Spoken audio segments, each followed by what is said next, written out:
Hello everyone. तो आइए हम लोग आगे बढ़ते हैं अपने बजट के चैप्टर पे। तो क्लास 10th का चैप्टर बजट कर रहे हैं और ये हम लोग का पार्ट सेकंड वीडियो है। और यहाँ पे अब हम लोग स्टार्ट करते हैं यूटिलिटी ऑफ बजट्स। ठीक है, तो यूटिलिटी ऑफ बजट्स देखेंगे, लिमिटेशंस देखेंगे और बाकी की जो कंप्लीट चैप्टर है, बाकी हाफ चैप्टर हम लोग इसी वीडियो में कवर कर देंगे। ठीक है, तो यहाँ पे हमारा पहला टॉपिक है that is utility of budgets. में हमारे पास कुछ यूटिलिटीज है, मतलब कि क्यों ऐसा यूजफुल है भाई बजट है हमारा जो है। ऐसा क्यों जरूरी हो जाता है कि हमें बजट को सैंक्शन नहीं करना पड़ता है, या बजट हमारे लिए क्यों जरूरी हो जाता है। ठीक है, डेली लाइफ में भी होता है, कॉर्पोरेट में भी होता है, एमएनसी में भी होता है, हर पब्लिक सेक्टर प्राइवेट सेक्टर हर जगह पे हमारे पास जो बजट होता है एक बहुत ही मेजर रोल प्ले करता है। क्यों ऐसा क्यों भैया? ठीक है, तो आइए जरा देखते हैं क्या है। सबसे पहला हमारे पास आता है that is a sound planning. ठीक है, तो यहाँ पे लिखा हुआ आपके कि budget makes planning purposeful and the precise. ठीक है, purposeful and precise, sorry, purposeful and the precise. ठीक है, यहाँ पे हम लोग ये देखा जाए जो बजट है वो हम लोग किसी काम के रिस्पेक्ट में ही कर रहे होते हैं। ठीक है, अगर कोई काम हमें करना ही नहीं है तो हम लोग वहां पे बजट क्यों सोचेंगे भाई? अगर हमें जिस गली जाने ही नहीं, वहां का एड्रेस पूछे क्या करेंगे? ठीक है, तो उसी टाइप से जब कोई काम हमें करना ही नहीं है तो वहां का बजट सोच के या बजट के बारे में बात करके हम लोग अपना टाइम वेस्ट और मनी का वेस्ट क्यों करेंगे भैया? बिल्कुल नहीं करेंगे। ठीक है, और यहाँ पे आता है एक प्रिसाइज, दो वर्ड दिए हुए ना, वर्ड को समझो, पर्पसफुल एंड प्रिसाइज। ठीक है, अब प्रिसाइज मतलब क्या होता है? अब हमको ये मालूम है कि अगर हमें अपने घर का कंस्ट्रक्शन कराना है, अगर हम कोई चीज बना रहे हैं, सपोज कर रहे हैं कोई चीज भी अगर हम लोग बना रहे हैं, कुछ कंस्ट्रक्शन करा रहे हैं, स्कूल बन रहा है, हॉस्पिटल बन रहा है, घर बन रहा है, अगर आप गाड़ी, कार, ठीक है, अगर आपको कार लेनी तो आप अपने बजट के हिसाब से लोगे ना, कि भैया मान लो कि आपका 20 लाख का बजट है तो आप 50 लाख की कार तो देखने नहीं लग जाओगे। क्लियर है? तो वो आपका वेस्ट हो जाएगा, क्या टाइम भी वेस्ट हो रहा है, आपका मनी भी वेस्ट हो रहा है। ठीक है, आपके पास उतने पैसे तो है ही नहीं ना। तो यहाँ पे हम लोग आते हैं कि that is the sound planning, मतलब जितना हमारे पास बजट है हम लोग उतने की बात करते हैं और उतने में ही रहेंगे, उसके बियॉन्ड नहीं जाएंगे। ठीक है, हाँ हो सकता है कि 19-20 का अंदर आ सकता है, लेकिन अभी अभी हमने कहा ना कि 20 लाख की गाड़ी ले रहे हो तो 50 लाख की गाड़ी के बारे में आप नहीं सोचोगे, क्योंकि आपका उतना बजट ही नहीं है। ठीक है, तो आप अपने जितने भी जो एक्सपेंसेस हैं, जो भी चीजें हैं, आप कितने कितने में करना चाहोगे? वो 20 लाख में करना चाहोगे। ठीक है, तो इतना समझ में, that is a sound planning, मतलब जितना हमारे पास बजट है हम लोग उतने ही हिसाब से काम करेंगे, और जो भी हम लोग काम कर रहे हैं हम लोग का वो जो काम है बिल्कुल उस परफेक्ट बजट में आना चाहिए। नेक्स्ट टॉपिक है हमारे पास हायर एफिशिएंसी। ठीक है, अब यहाँ पे एफिशिएंसी हमारे पास हायर हो जाती है कैसे? अगर हम लोग यहाँ पे देखें कि जो भी हमारे पास जो बजट है हम लोग उस बजट में काम कर रहे हैं, अभी हम लोग गाड़ी की बात कर रहे हैं, तो हायर एफिशिएंसी मतलब कि अब हम उस 20 लाख में भी हम इतनी बेस्ट से बेस्ट गाड़ी लेना चाहते हैं जो कि हमारे मार्केट में अवेलेबल है। ठीक है, तो यहाँ पे आपके दिया हुआ ना कि budget brings the efficiency and economy to the working of a business firm. ठीक है, तो अगर आपके पास जो जिस बजट में आप काम करना चाह रहे हो तो आप उस बजट का, उतने पैसों का बहुत ही best of the best use निकालना चाहोगे। You think that the input should be that limited and output should be that maximum. ठीक है, यहाँ पे दिया हुआ ना कि economy to the working of the business firm, they help management in obtaining the most profitable combination. Do you get that? That is a profitable combination of different factors of production. Clear? अब next topic हमारे पास यहाँ पे point है sense of responsibility. ठीक है, अब यहाँ पे ये बताया गया सेंस ऑफ रिस्पॉन्सिबिलिटी में रिस्पॉन्सिबिलिटी, ठीक है, जिसे हम लोग कहते हैं जिम्मेदारियां। ठीक है, तो अब जैसे कि यहाँ पे आप ऐसे एग्जाम्पल समझिए कि अगर कोई भी चीज, जैसे कोई भी चीज छोड़ो, आप ये मानो कि आप स्कूल में पढ़ रहे हो। ठीक है, आपके स्कूल में फंक्शन है, एनुअल फंक्शन, आप लोग सभी लोगों ने अटेंड किया होगा एनुअल फंक्शन। तो जो एनुअल फंक्शन जो होता है वो क्या होता है? That is a function of a school and you are going to volunteer that. ठीक है, वो आपके स्कूल का फंक्शन है। भाई साहब, आपके माता पिता लोग आते हैं, आपके भाई बहन लोग आते हैं, कजिन वगैरह आते हैं फंक्शन देखने के लिए। तो वो जो स्कूल होता है ना, वो स्कूल फंक्शन ऑर्गेनाइज तो करा रहा है, लेकिन उस स्कूल के टीचर्स, उस स्कूल के जो बच्चे हैं, वो सभी लोग इस स्कूल का जो फंक्शन होता है इसमें इन्वॉल्व होते हैं। पैसा स्कूल का होता है लेकिन इन्वॉल्वमेंट किसका होता है? सबका होता है। तो दैट इज अ रिस्पॉन्सिबिलिटी। अगर स्कूल ने ये देख लिया कि भैया हम इस एनुअल फंक्शन में 5 लाख रुपए खर्चा करना चाह रहे हैं, तो वो जो 5 लाख रुपया है क्या है, वो ये सोचेगा कि भाई साहब हमारे 5 लाख से ऊपर बजट ना जाए, नीचे हो जाए, बहुत सही है। ठीक है। तो यहाँ पे ये चीजें आती हैं कि जो भी स्कूल होता है उसने क्या कर दिया कि भैया 1 से लेकर के 5 क्लास तक अलग बच्चों का बना लिया, अलग टीचर्स का एक ग्रुप बना दिया कि भैया आपके पास ये रिस्पॉन्सिबिलिटीज है, तो आपको ये परफॉर्म करना है। 6, 7, 8 का अलग बना दिया, 9, 10, 11, 12 का अलग बना दिया। तो बच्चे भी डिवाइड कर दिए, टीचर्स भी डिवाइड कर दिए। अब होता क्या है कि एक पूरा हर एक को अपना अपना एक डिपार्टमेंट दे दिया। तो भैया कि आपका मान लो कि आप लोग प्लेइंग स्टेशन किसी एक को दे दिया, या फूडिंग का स्टॉल किसी एक को दे दिया, या गेमिंग स्टेशन किसी एक को दे दिया, या कहीं पे आपका एंटरटेनमेंट चल रहा है वो कहीं पे हो गया, ठीक है, कहीं पे कुछ गेम्स वगैरह चल रहे हैं, वो तो मतलब हर एक का अलग अलग अलग अलग हो गया, ठीक है। तो that is a sense of responsibility कि हमने अपना, हम तो काम कर ही रहे हैं, लेकिन हमने अपने उस काम को इस हायरार्की में बांट दिया है कि हमारा काम बहुत ही अच्छे से हो जाएगा, और जिससे कि जो रिस्पॉन्सिबिलिटी हमने जो सामने वाले को दी है वो भी अच्छे से करेगा। समझे? ठीक है। ऐसा नेक्स्ट आता है हमारे पास सोर्स ऑफ मोटिवेशन, ठीक है। अब सोर्स ऑफ मोटिवेशन की हम लोग बात करें, वाह क्या कोरे लग रहा है यार। सोर्स ऑफ मोटिवेशन, ठीक है। तो अब यहां पे होता क्या है, देखो जब भी किसी के कंधे पे जब रिस्पॉन्सिबिलिटी आ जाती है ना, तो उसके अंदर मोटिवेशन अपने आप आ जाता है। क्या बात कर रहे हैं सर? अरे सही बात कर रहे हैं गुरु।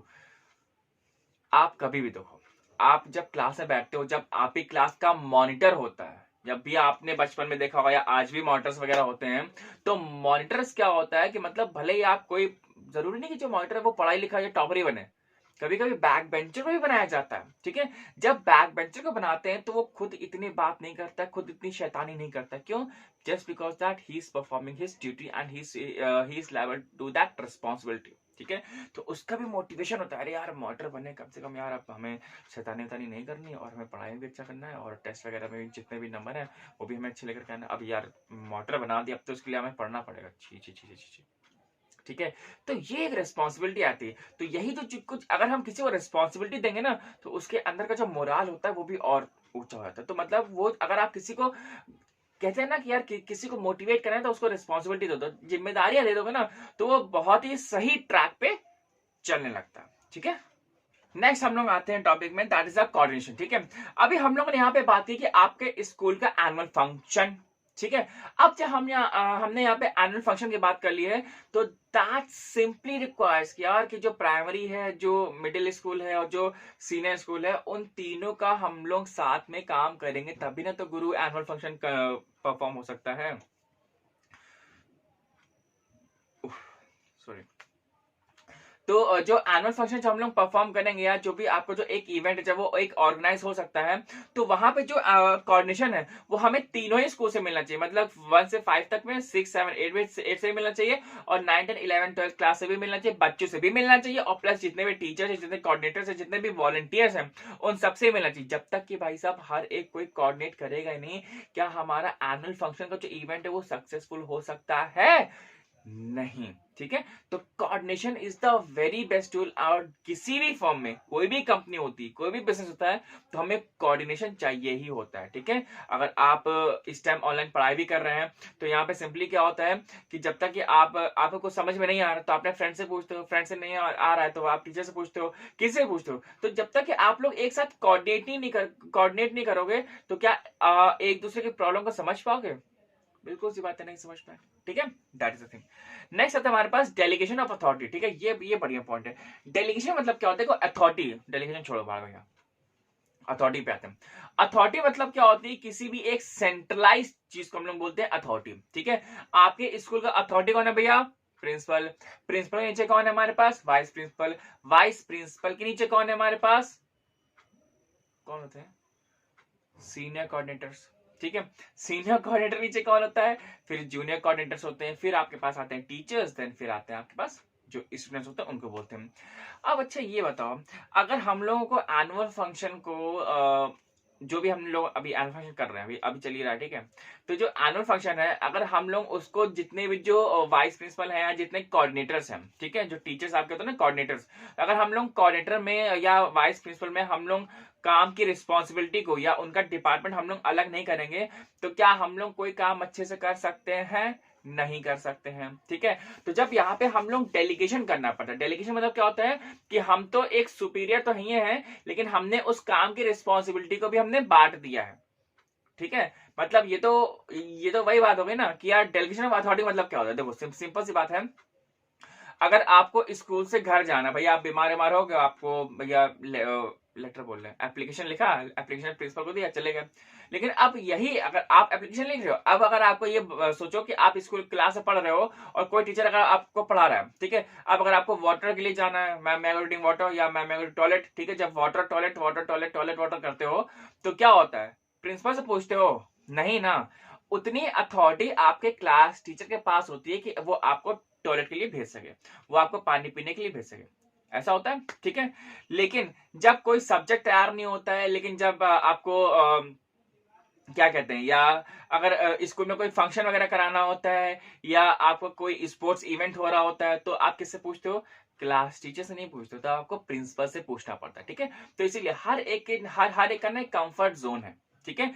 तो अथॉरिटी का मतलब क्या होता है कि भाई कुछ प्रिंसिपल के पास अथॉरिटीज हैं, कुछ आपके वाइस प्रिंसिपल के पास अथॉरिटीज हैं, और कुछ आपके पास क्लास टीचर के पास भी अथॉरिटीज होती है। तो अथॉरिटी को हम लोगों ने डिवाइड कर दिया, ठीक है। तो यहाँ पे पावर जो होती है वो एक पूरी सेंट्रलाइज नहीं होती, सभी के पास पावर होती है, हाँ, लेकिन इनके ऊपर एक यूनियन पावर होती है, ठीक है। एक मेन हेड पावर होती है जो सबको देखती है, ठीक है। जैसे हमारी गवर्नमेंट में होता है, हमारे गवर्नमेंट में क्या होता है भाई, एक हमारे पास केंद्र सरकार, एक सेंट्रल गवर्नमेंट होती है, बाकी हमारे पास स्टेट गवर्नमेंट्स होती है, स्टेट गवर्नमेंट्स के अंदर भी हमारे पास कैबिनेट बैठी होती है उनके अंदर, ठीक है।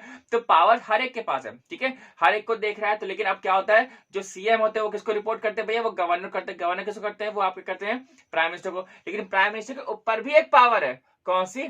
प्रेसिडेंट। समझ में आया, ठीक है। तो प्रेसिडेंट जो होता है वो एक एपेक्स पावर होता है, और बाकी जो चीजें होती है वो क्या होती है, उसको प्रेसिडेंट ने क्या कर दिया, वो पावर को डेलीगेशन कर दिया, ठीक है, सबको अलग अलग हिस्सा उसने दे दिया। अब यहाँ पे नेक्स्ट में क्या कह रहा है, that is the effective control, कि budgets are an important tool of managerial control. Use of budgets for evaluation and control of performance is known as the budgetary control, ठीक है। कि मतलब जो कंट्रोल होता है ना, कि बजटरी कंट्रोल भी हमारे पास होना चाहिए भैया। कुछ हमारे जो फाइनेंसेस है इतने भी ज्यादा एक्सपेंस बढ़ ना जाए कि हम लोग उस बजट को मतलब आउट ऑफ बजट हो जाए, पैसा ही नहीं है, बैंकक्रप्ट हो जाए, ठीक है। अब आते हैं हम लोग लिमिटेशंस पे, ठीक है।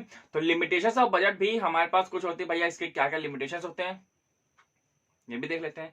तो सबसे पहला आता है हमारे पास इनफ्लेक्सिबिलिटी, ठीक है।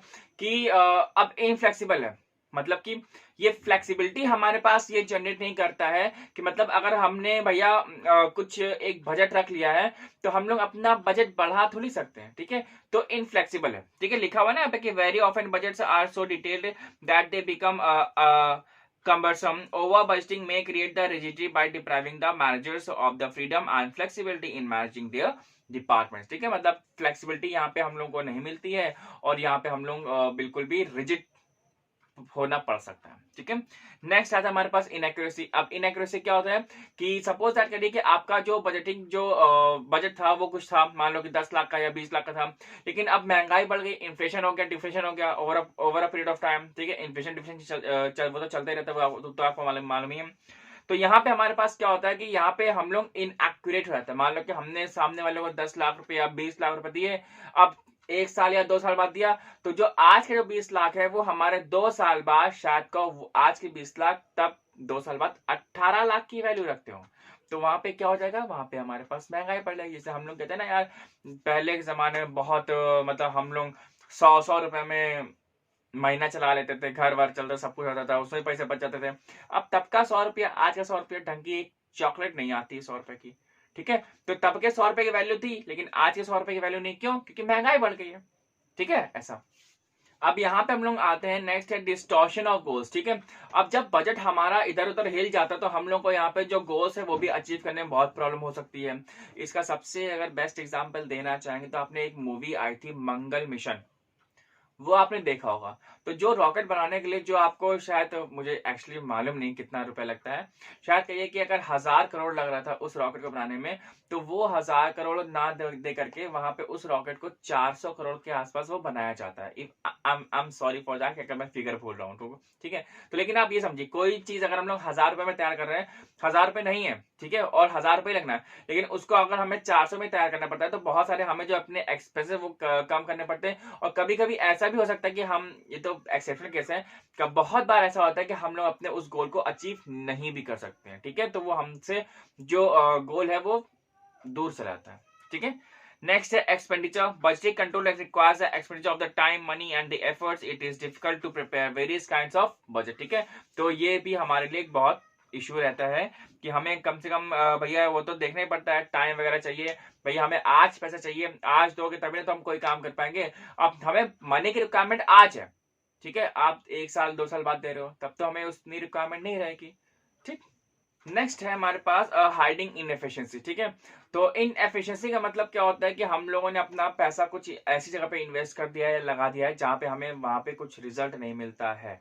ठीक है, सपोज दैट कि हमने सारे कंट्रोल्स हम लोग कर रहे हैं, अच्छे से कर रहे हैं, सारे एक्सपेंडिचर हम लोग ठीक से कर रहे हैं, लेकिन पास्ट हमने कुछ अपने काम वगैरह कुछ ऐसे कर दिए जिसका हमें उस प्रेजेंट में कोई वैल्यू दिखती नहीं है. ठीक है, तो that is a hiding efficiency. लिखा हुआ ना कि बुक में कि बजट में be use to hide the wastage and the inefficiency. ठीक है, वेस्टेज और इनएफिशिएंसी को हम लोग को छुपाने के लिए मतलब करते हैं, या हमने कुछ किया ऐसा.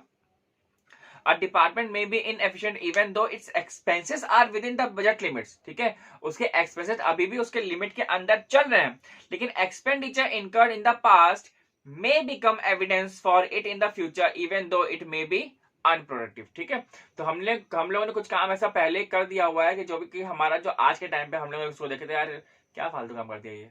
ठीक है, तो ये अनप्रोडक्टिव हमें लगता है. नेक्स्ट हमारे पास है नो सब्स्टिट्यूट फॉर मैनेजमेंट. ठीक है, तो भाई साहब सबसे बढ़िया चीज है मैनेज करना. आप अगर आपका कितना ही बजट क्यों ना हो, अगर आपने कोई टास्क चूज कर लिया है कि अगर आपको लग रहा है कि नहीं हम ये टास्क इतने बजट में कर सकते हैं, तो सबसे पहली और सबसे अच्छी बात यह है कि आपका उस जो बजट है उसका बहुत अच्छे से मैनेजमेंट होना चाहिए कि आपको अपना वो फंड किस किस जगह पे कब एलोकेट करना है.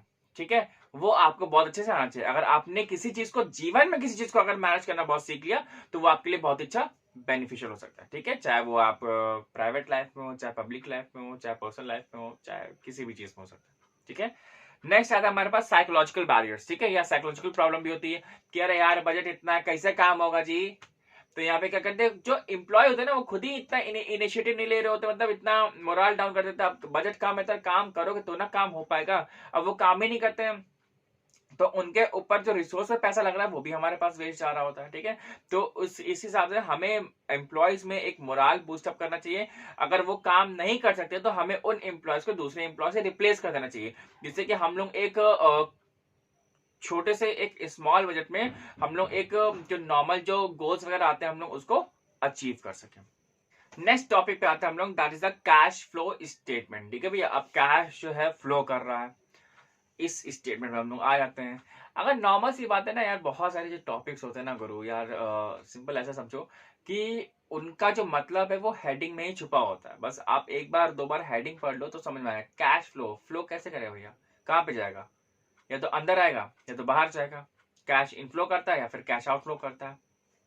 खत्म, टॉपिक खत्म. समझ गए, बस यही है और कुछ भी नहीं है. अगर हम लोग यहाँ देखा जाए तो the inflow and the outflow of the cash is known as the cash flow statement. ठीक है, अब कैश इनफ्लो में क्या होता है और कैश आउटफ्लो में क्या होता है जरा ये देख सकते हैं. तो यहाँ पे आता है कि इनफ्लो ऑफ कैश में occurs from the sale of goods, sale of assets, receipts from the debtors, interest, dividend, rent, issue of the new shares, debentures. इन सब में हमारे पास क्या है, कैश आ रहा है. मतलब अगर हम लोग ये देंगे, हमें रेंट क्या आएगा ना. ठीक है, इंटरेस्ट क्या मिलेगा ना, बैंक देगा ना इंटरेस्ट. तो ये क्या हो जाएगा भैया, ये कैश इनफ्लो हो जाएगा. ठीक है, अब यहाँ कैश आउटफ्लो क्या होता है गुरु, तो कैश आउटफ्लो में be on the account of purchase of goods. ठीक है, purchase of assets, payment of loans, loss on operations, payment of tax and dividend and so on. तो यहाँ पे हमारे पास कैश आउटफ्लो मतलब कि ये पैसा जा रहा है. ठीक है, पैसा आना दैट इज इनफ्लो, पैसा जाना दैट इज कैश फ्लो. ठीक है, तो मतलब कैश आउटफ्लो. ठीक है, तो यहाँ पे हम सिर्फ कैश की बात कर रहे हैं कि आप कैसे पैसा आ रहा है आपके पास, कैसे कैश आ रहा है और कैसे आपसे कैश जा रहा है.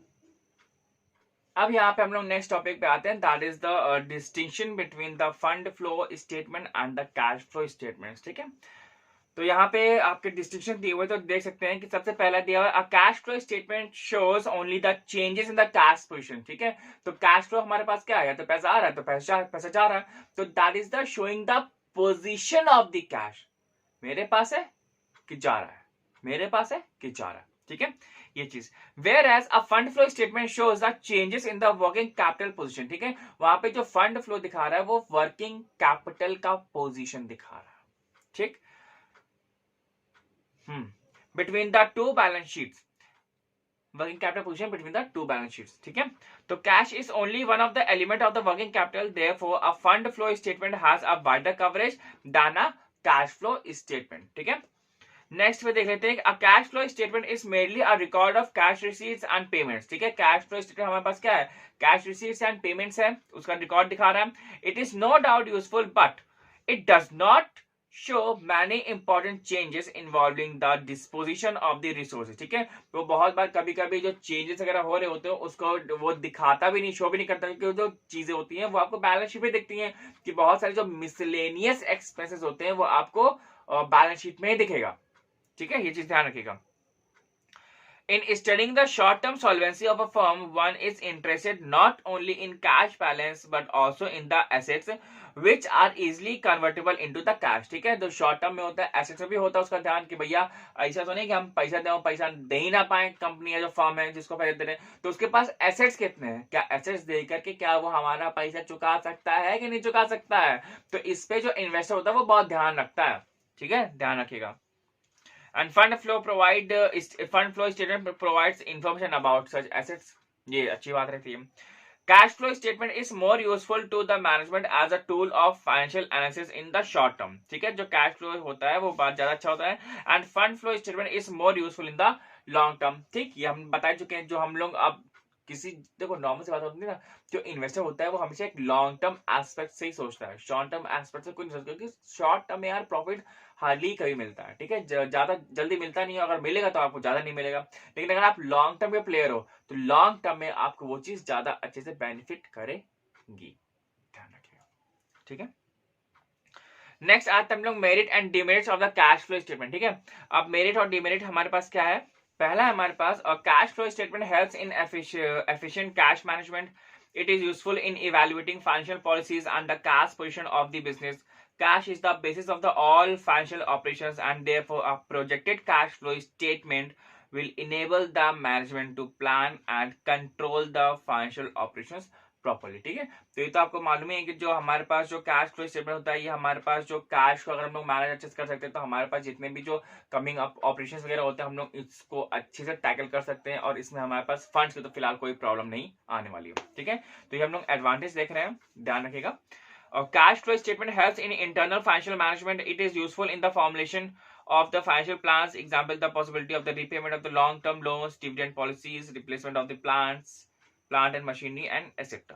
So these are all about the advantages, ठीक है। अब हम लोग थोड़ा सा डिसएडवांटेज या लिमिटेशंस भी देख लेते हैं क्या क्या है। कि cash flow statement does not disclose net income from operations, therefore it can not be substitute for the income statement, ठीक है। नेट तो आपको दिखाती नहीं है, ग्रॉस और नेट जानते हैं ना आप, ठीक है, तो वो तो आपको दिखाते नहीं है। The cash balance as shown by the cash flow statement may not represent the real liquidity position of the business because it can be easily influenced by the postponing the purchase and the other payments, ठीक है।